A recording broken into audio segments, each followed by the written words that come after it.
Hi friends, welcome to Red Roses. എന്തുണ്ട് വിശേഷം? എല്ലാവരെയും ഊണ് കഴിഞ്ഞോ? ഊണ് കഴിയേണ്ട നേരം ആയിട്ടില്ല അല്ലേ? ഇന്ന് ഊണിന് ഞാൻ ഒരു ഫിഷ് ബിരിയാണിയാണ് ഉണ്ടാക്കണത്. അയില വെച്ചിട്ട് നല്ല അയില കിട്ടി. നല്ല എന്താ പറയുക, കാട്ടയില എന്നൊക്കെ പറയില്ലേ, നല്ല വണ്ണത്തിൽ നല്ല തടിച്ച അയില. അപ്പോൾ ആ അയില വെച്ച് നമുക്കൊരു ബിരിയാണി ഉണ്ടാക്കാം. നല്ല ടേസ്റ്റാണ് കേട്ടോ അയില വെച്ചിട്ട് ബിരിയാണി ഉണ്ടാക്കിയ. ഇതിന്റെ സ്റ്റോക്ക് എടുത്തിട്ട് അയില അരി വേവിച്ചിട്ട് ബിരിയാണി ഉണ്ടാക്കും. ഇത് ഞാൻ അങ്ങനെയൊന്നല്ല ഉണ്ടാക്കുന്നത്. നമ്മളുടെ ബിരിയാണി അരി വാർത്തിട്ടാണ് ഉണ്ടാക്കണത്. എനിക്ക് എപ്പോഴും അങ്ങനെയാകുമ്പോൾ ഒരു തരം ഭയങ്കര കൊഴുപ്പ് പോലെ തോന്നും. എനിക്കത് ഇഷ്ടമല്ല. വാർത്തിട്ട് ഉണ്ടാക്കുമ്പോൾ അത് വലിയൊരു പശ ഉണ്ടാവില്ല ബിരിയാണിക്ക്. അപ്പം നമുക്ക് ഇങ്ങനെ ഉണ്ടാക്കാം. എൻ്റെ ഇഷ്ടത്തിൽ ഞാൻ ഉണ്ടാക്കാൻ പോവാണ്. നിങ്ങൾക്കത് ഇഷ്ടപ്പെടുമെന്ന് കരുതുന്നു. ഇഷ്ടപ്പെടുകയാണെങ്കിൽ നിങ്ങളെല്ലാവരും എന്നെ പ്രോത്സാഹിപ്പിക്കണം. അപ്പോൾ നമുക്ക് വീഡിയോയിലേക്ക് കിടക്കാം. ബിരിയാണിക്ക് ഞാൻ ഇവിടെ കൈമ റൈസാണ് ഉപയോഗിക്കുന്നത്. അപ്പോൾ ഈ കൈമ റൈസ് ഇതുകൊണ്ട് 2 കപ്പാണ് ഞാൻ എടുത്തിരിക്കുന്നത് കേട്ടോ. ഞങ്ങൾ 2 ആളല്ലേ ഉള്ളൂ, അതുകൊണ്ട് 2 കപ്പ് ധാരാളമാണ്. ഇത് നന്നായിട്ടൊന്ന് കഴുകിയിട്ട് ഒരു 30 മിനിറ്റ് വെള്ളത്തിൽ കുതിർത്തി വെക്കണം. അതിനുശേഷം നമുക്ക് ഈ അയില തന്നെ മാരിനേറ്റ് ചെയ്ത് വെക്കണം. എന്നാലേ അയില നന്നായിട്ട് മുളകും മഞ്ഞളൊക്കെ പിടിക്കുള്ളൂ. ഈ അയില മാരിനേറ്റ് ചെയ്യാൻ വേണ്ടിയിട്ടുള്ള മസാല നമുക്ക് റെഡിയാക്കി വെക്കാം കേട്ടോ. ഞാനിവിടെ 2 അയില എടുക്കണുള്ളൂ. ഞാനും സുനേട്ടനും മാത്രമുള്ള കാരണം 2 അയില എടുക്കണുള്ളൂ. ഇതിലേക്ക് വേണ്ടിയിട്ട് 1 സ്പൂൺ മുളക് പൊടി, ഒരു 1/2 ടീസ്പൂൺ മഞ്ഞൾപ്പൊടി, 1/2 ടീസ്പൂൺ കുരുമുളക്, ഉപ്പ് ആവശ്യത്തിന്. അതിലേക്ക് 1/2 മുറി ചെറുനാരങ്ങയുടെ നീരെടുക്കാം. അപ്പോൾ ഇത് നന്നായിട്ടാണ് പിഴിഞ്ഞു. നാരങ്ങ സ്ക്യൂസ് ചെയ്യണ മെഷീൻ എവിടെയാണെന്ന് അറിയില്ല എനിക്ക്. അപ്പോൾ ഞാൻ കൈ കൊണ്ടാണ്ട് പിഴിഞ്ഞു, അല്ലേ നല്ലത്. ഇതിലേക്ക് നമുക്ക് കുറച്ച് സൺഫ്ലവർ ഓയിൽ ഒഴിച്ചു കൊടുക്കാം. എന്നിട്ട് ഇതാണ്ട് കൈ കൊണ്ട് അങ്ങോട്ട് യോജിപ്പിക്കാം. എന്നിട്ട് ഈ മീൻ ഇതിൽ അങ്ങനെ പുരട്ടി പിടിപ്പിക്കാം. 2 മീൻ എവിടെ എടുക്കണുള്ളൂ പറഞ്ഞില്ലേ, അപ്പോൾ 2-നുള്ള മസാല ഇനി ഇത് ഇടുള്ളൂ കേട്ടോ. ഇത് കുറച്ച് നേരം ഇവിടെ ഇരിക്കട്ടെ ഇങ്ങനെ അല്ലേ. എല്ലാ ഭാഗത്തേക്കും കൈ കൊണ്ട് അങ്ങോട്ട് ആക്കും. എന്നിട്ട് ഇതങ്ങോട്ട് നമുക്ക് തേച്ച് പിടിപ്പിക്കാം. ഇതിവിടെ ഇരിക്കട്ടെ കേട്ടോ. ഇത് നമുക്ക് കുറച്ച് നേരം ഒരു 10-15 മിനിറ്റ് റെസ്റ്റ് ചെയ്യാൻ വെക്കാം. ഇവർക്കും വേണ്ടേ ഇത് റെസ്റ്റ് അല്ലേ. അപ്പോൾ നമ്മളുടെ അരി ഏകദേശം 1/2 മണിക്കൂറോളം വെള്ളത്തിലിട്ട് വെച്ചു, കഴുകിയിട്ട് ഇത് നമുക്കൊരു സ്ട്രെയിനറിൽ അരിച്ചെടുക്കാം. ഇവിടെ 2 ആളേ ഉള്ളൂ, അത് കാരണം ഞാൻ ഒരു 250 ഗ്രാം റൈസ് എടുത്തത്, അതായത് 2 കപ്പ്. ഇനി നമുക്ക് ഇതൊന്ന് അങ്ങനെ കുറച്ച് നേരം ഡ്രൈ ആവാൻ വെക്കാം. നമ്മളുടെ ഈ അരി നന്നായിട്ട് ഡ്രൈ ആയി കേട്ടോ. ഇത് നമുക്കൊന്ന് വറുത്തെടുക്കാം. ഞാനൊരു ചീനച്ചട്ടി വെച്ചിട്ടുണ്ട്, അതിലേക്ക് കുറച്ച് നെയ്യ് ഒഴിക്കട്ടെ. അപ്പോൾ ഇത് മെൽറ്റായി. നമുക്കിതിലേക്ക് അരി ഇട്ട് കൊടുക്കാം. ഈ അരി ഒന്ന് പൊട്ടണ വരെയാണ് ഇത് വറക്കേണ്ടത് കേട്ടോ. അപ്പോൾ നമ്മുടെ അരി ഏതാണ്ട് ആവാറായിട്ടോ. കണ്ടോ, നമുക്ക് കേൾക്കുന്നുണ്ടോ അറിയില്ല. അങ്ങനെ അരി കുറേശ്ശെ ഒരു പൊട്ടണ സൗണ്ട് ഇതായി കഴിഞ്ഞാൽ നമുക്കത് നിർത്താം. അപ്പോൾ അരി അതിൻ്റെ ഡ്രൈ ആയി. ഇനി നമുക്ക് വെള്ളം നന്നായി തിളച്ചതിന് ശേഷം വേണം ചോറ് വയ്ക്കാം. അപ്പോൾ അരി നെയ്യിൽ വറുത്തത് ഇതുപോലെ ആയി, കണ്ടോ, നല്ല ഡ്രൈ ആയി. ഇനി നമുക്ക് റൈസ് ഉണ്ടാക്കാൻ നോക്കാം. ഒരു കുക്കർ എടുത്തിട്ടുണ്ട്, അതിൽ വെള്ളം വെച്ചു. അതിൽ കുറച്ച് കറുവപ്പട്ട, 2 പീസ് ബേ ലീഫ്, 1 സ്പൂൺ നെയ്യ്. ഈ നെയ്യ് ഒഴിച്ചു കഴിഞ്ഞാലേ അരി ഒട്ടില്ല. വെളിച്ചെണ്ണയോ നെയ്യോ എന്തെങ്കിലും ഒഴിക്കുന്ന പറയാം. നമ്മുടെ നെയ്യാണ് ഉപയോഗിക്കുന്നത് കേട്ടോ. നമുക്കിതിലേക്ക് ഒരു ഇത്ര ഉപ്പിട്ട് കൊടുക്കാം. അവരവരുടെ ആവശ്യത്തിനുള്ള ഉപ്പിട്ടോളൂ കേട്ടോ. എനിക്ക് ബിരിയാണി റൈസ് എപ്പോഴും വെള്ള കളറല്ല ഇഷ്ടം, എനിക്ക് മഞ്ഞ കളറാണ്. അപ്പോൾ നമുക്ക് കുറച്ച് മഞ്ഞൾപ്പൊടി ഇട്ട് കൊടുക്കാം. നിങ്ങൾക്കിത് വേണമെങ്കിൽ മാത്രം ഇട്ടാൽ മതി, ഓപ്ഷനിലാണ് കേട്ടോ. ഇനി നന്നായിട്ട് വെള്ളം ബോയിലായതിന് ശേഷം മാത്രം അരി ഇട്ട് കൊടുക്കണം. അരിയുടെ വെള്ളം തിളയ്ക്കുമ്പോഴേക്കും അതിലേക്ക് കുറച്ച് മല്ലിയില നമുക്ക് ഇട്ട് കൊടുക്കാം. അപ്പോൾ നല്ല മണം ഉണ്ടാവും. ഈ അടുപ്പത്ത് നമുക്ക് അണ്ടിപ്പരിപ്പ്, മുന്തിരി, ഉള്ളിയൊക്കെ വറുത്തെടുക്കാം. എന്നിട്ട് അതിനുശേഷം നമുക്ക് മാരിനേറ്റ് ചെയ്ത് വെച്ച മീൻ നമുക്ക് വറുത്തെടുക്കണം. അതേ വെളിച്ചെണ്ണയിൽ തന്നെ നമുക്ക് അതിൻ്റെ മസാലയും തയ്യാറാക്കാമല്ലോ. വേഗം പണിയും കഴിയും. ആദ്യം തന്നെ ഈ അണ്ടിപ്പരിപ്പും മുന്തിരിങ്ങ ഒന്നാണ്ട് ഇട്ട് കൊടുക്കാം. ഓരോരുത്തരുടെ ആവശ്യത്തിനനുസരിച്ചുള്ള അണ്ടിപ്പരിപ്പ് മുന്തിരിങ്ങ കൊടുത്തോളൂ കേട്ടോ. കുറച്ച് വെളിച്ചെണ്ണയും കുറച്ച് നെയ്യും കൂടിയിട്ട് ആഡ് ചെയ്താൽ മതി. അണ്ടിപ്പരിപ്പ് മുന്തിരിങ്ങ വറുക്കാൻ വെറും നെയ്യിൽ വറുക്കാം. ബാക്കിയുള്ള മസാല തയ്യാറാക്കാനും അതേപോലെ നമ്മളുടെ ഉള്ളി വറുക്കാനും ഒക്കെ. അപ്പോൾ ഇത് ഏകദേശം ആയി കേട്ടോ.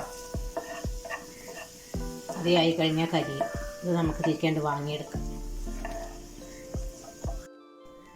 അണ്ടിപ്പരിപ്പ് മുന്തിരിങ്ങയൊക്കെ ഫ്രൈ ആയി കേട്ടോ. ഞാൻ വീഡിയോ ലെങ്തി ആക്കണ്ട വെച്ചിട്ടാണ് കേട്ടോ എല്ലാതും ഇങ്ങനെ എടുക്കണത് കാണിക്കാത്തത്. ഗാർണിഷ് ചെയ്യാനുള്ള ഉള്ളി ഒന്ന് നമുക്ക് മൂപ്പിച്ചെടുക്കണം ആദ്യം. അപ്പം നമ്മുടെ ഉള്ളി ഇതാ മൂത്തുകൊണ്ട് വരുന്നു. ഇത് ചില ഭാഗത്തും കൂടി 1-2 അങ്ങനെ ഫ്രൈ ആവാണ്ട്. ഫ്രൈ ആയി കഴിഞ്ഞാൽ നമുക്കിത് വാങ്ങാം. ഉള്ളി ഇവിടെ ഫ്രൈ ആയി കേട്ടോ. നമുക്കിതിൽ മീൻ വറുത്തെടുക്കാം. മാരിനേറ്റ് ചെയ്യാൻ വെച്ചിട്ടുണ്ടല്ലോ മീൻ. വെളിച്ചെണ്ണ ഒഴിച്ചു കൊടുക്കാം. വെളിച്ചെണ്ണ ഒന്ന് ബോയിലായ മീൻ ഇട്ട് കൊടുക്കാം. ഈ വെള്ളം ബോയിലായി നമുക്ക് അതിലേക്ക് ഈ അരി ഇട്ട് കൊടുക്കാം കേട്ടോ. അരി ഇട്ട് കഴിഞ്ഞ ഉടനെ നമുക്കൊന്ന് ഇളക്കി കൊടുക്കണേ. അതിങ്ങനെ കട്ട പിടിക്കാതിരിക്കാനാണ്. ഞാൻ തിളച്ച് വരട്ടെ. അപ്പോൾ നമ്മളുടെ വെളിച്ചെണ്ണ ചൂടായി. നമുക്ക് ഈ അയില ഇതിൽ വെച്ച് വറുത്തെടുക്കാം.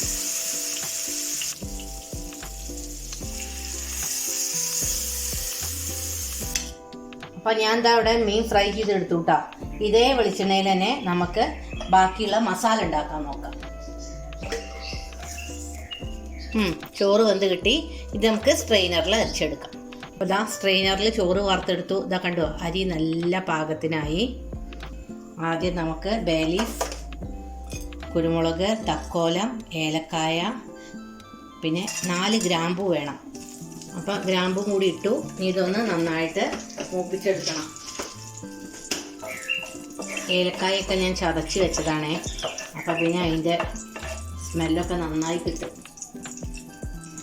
ഈ കറിവേപ്പില അതിലേക്കൊന്ന് ഇട്ട് കൊടുക്കാം. അതൊന്ന് ഫ്രൈ ആയിക്കോട്ടെ. പച്ചമുളക് ഇട്ട് കൊടുക്കാം. ഞാൻ എൻ്റേതായിട്ടുള്ള സ്റ്റൈലിലാണ് കേട്ടോ ബിരിയാണി ഉണ്ടാക്കുന്നത്. ഇതൊന്ന് നന്നായിട്ട് ഫ്രൈ ആവണം. അത് കഴിഞ്ഞാൽ നമുക്ക് ഇതിലേക്ക് ഉള്ളി ഇട്ട് കൊടുക്കാം. 3 സവാളയാണ് എടുത്തിരുന്നത്. വലിയ 2 തക്കാളി.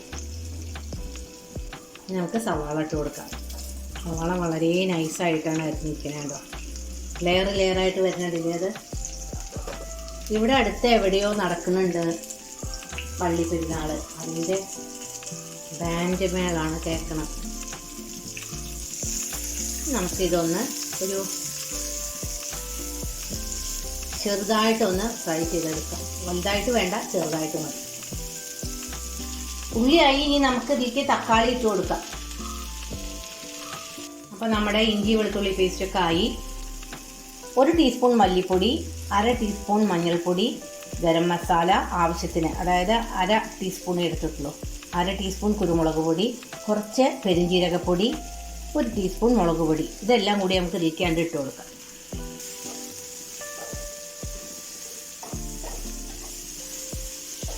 ഈ മസാല ഒന്ന് വേവാൻ വേണ്ടി കുറച്ച് വെള്ളം ഒഴിച്ച് കൊടുക്കാം.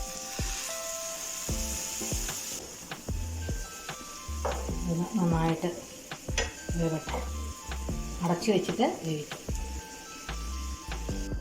അപ്പോൾ നമ്മളുടെ മസാല എന്തായി നോക്കാം. വാവ്. ഇതിലേക്ക് നമുക്ക് ഈ മീനൊന്ന് ഇട്ട് കൊടുക്കാം. അപ്പോഴേ ഇതിന് മസാല പിടിക്കുള്ളൂ. ഈ ഭാഗം ആയി കഴിഞ്ഞാൽ നമുക്ക് അടുത്ത ഭാഗം ഒന്ന് മറിച്ചിട്ട് കൊടുക്കാം കേട്ടോ. 1 മിനിറ്റേ ആവുള്ളൂ. ഇനി നമുക്കിതൊന്ന് മറിച്ചിട്ട് കൊടുക്കണം. ഇങ്ങനെ അടുത്തായ കാരണം പൊട്ടി പോവാതെ വേണം.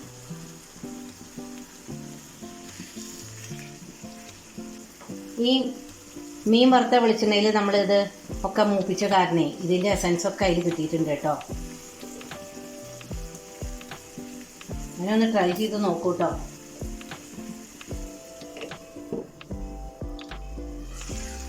ഇനി നമുക്ക് ഇതിലേക്ക് ആ ചോറിട്ട് കൊടുക്കാം.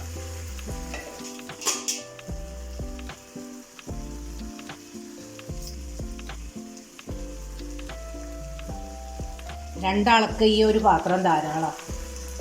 ഇതന്നെ ഞങ്ങൾക്ക് ബാക്കിയാവും. നമുക്കിത് ഇട്ടിട്ട് ഒന്നാണ്ട് ഗാർണിഷ് ചെയ്യാം. നമുക്ക് ഇതൊന്നങ്ങോട്ട് മെല്ലെ അടച്ചു വെക്കാം. മല്ലിയില ഇട്ടതിന് ശേഷം. എന്നിട്ട് നമുക്ക് കുറച്ച് നേരം ഇതൊന്ന് നമ്മൾ അടച്ച് വെച്ചിട്ട് ഒന്ന് ലോ ഫ്ലെയിമിൽ വെച്ചതിന് ശേഷം ഇത് വേറൊരു പാത്രത്തിലേക്ക് സെർവ് ചെയ്യുമ്പോൾ ആകെ ഇളക്കി കൊടുക്കുക. അപ്പം നമ്മുടെ അയില ബിരിയാണി എങ്ങനെയുണ്ട് നോക്കാം. വാവ്! അപ്പം നമുക്ക് നമ്മളുടെ അയില ബിരിയാണി ഈ ഒരു ബൗളിലേക്ക് മാറ്റാം. നമ്മുടെ അയില ബിരിയാണി ഈ പാത്രത്തിലേക്ക് മാറ്റി ഇനി നമുക്ക് ചൂടോടക്കനെ തന്നെ വിളമ്പി കഴിക്കാം. അതിന് മുമ്പ് ഞാൻ ഒന്ന് ടേസ്റ്റ് നോക്കാം കേട്ടോ.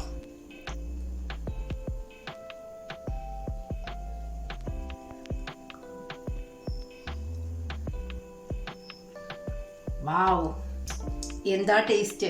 നിങ്ങളെല്ലാവരും ഇതൊന്ന് ട്രൈ ചെയ്തോളൂ കേട്ടോ. അപ്പോൾ അയിലയുടെ സീസണാണ്. ബിരിയാണി നല്ല സെറ്റായി. എനിക്ക് വളരെ ഇഷ്ടപ്പെട്ടു. നിങ്ങൾക്ക് ഇഷ്ടപ്പെടുന്നു കരുതുന്നു. ഇനി നമുക്ക് പുതിയ വീഡിയോ ആയിട്ട് അടുത്ത് തന്നെ കാണാം. എല്ലാവർക്കും നല്ല ഒരു ദിവസം ഞാൻ ആശംസിക്കുന്നു.